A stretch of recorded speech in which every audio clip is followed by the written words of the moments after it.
Israel and Iran have both been preparing for this confrontation for decades, so how do they stack up? Well, on paper, Iran far outnumbers Israel in terms of active and reserve personnel. Iran is a much bigger country than Israel, 86 million people to Israel's 10 million people. So the Iranians have got 960,000 personnel, Israel have got 634,000.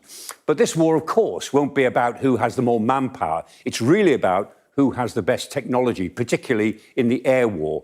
And on that score, there is a clear and obvious winner. So let's look at the attack capabilities. Now, first, Israel's weapon of choice. Of course, there are its fighter jets, the F-15, the F-16, and the F-35. Very stealthy. The F-35 can get through radar defenses undetected. Very, very useful weapon system for the Israelis to operate.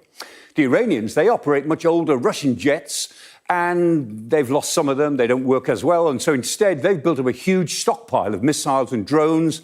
And they include the Shahed 136 that we've seen much of in Ukraine, the Imad, the Khorram Shah, big missile, but this one, the Fatah. There's a whole family of Fatah missiles. They work. The most modern versions of them are thought to be hypersonic, which are really very difficult to defend against. In total, it's estimated that the Iranians may have 3,000 of these ballistic missiles. Most estimates would say it's probably nearer 2,000, but undoubtedly they have a lot of them, and they could keep throwing them at Israel over the coming days and weeks if they chose to do that. And Israel claims that Iran was building up the capacity to manufacture 300 ballistic missiles a month. And that, with their ranges, would put Israel and hundreds of US bases in the crosshairs around the region. So if you look at a range map, undoubtedly, the Iranians have a big capacity building in terms of their ballistic missiles and their drones. Now, over the years, Israel has the most advanced defense system in the world, and it's built it up. And it's getting support from United States assets in the region. And that system, most people call it the Iron Dome, but Iron Dome is only one type of missile. So there's the Iron Dome missile itself, there's David Sling, which is a high-altitude, short-range, very fast missile, and there's the Arrow 3. Probably the best of the whole bit is the Arrow 3. That probably works the best of all. But between them, as well as with some Patriot missiles, they create this sense of a dome, a multi-layered dome that sits on top of their population centres that can cover the whole country, because it's a small country, and give them close to 100% protection. But of course, no system will ever give you 100% protection. Now, you can see here, action over Tel Aviv. A few missiles did get through, but the vast majority were intercepted. But no system is ever 100%, because any system can be overwhelmed with sheer numbers.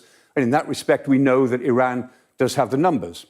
But in contrast, Iran's air defences are older, they're weaker, and they've been badly hurt by Israel already. Now, the IDF have actually looked at some of these systems. The S-300, an old Russian system, doesn't work that well these days, if you know where it is. The Korad 15 and the Tactical Hunter. They're OK, but they're quite old. And the IDF has released these images of them attacking Iranian surface-to-air missiles near Tehran.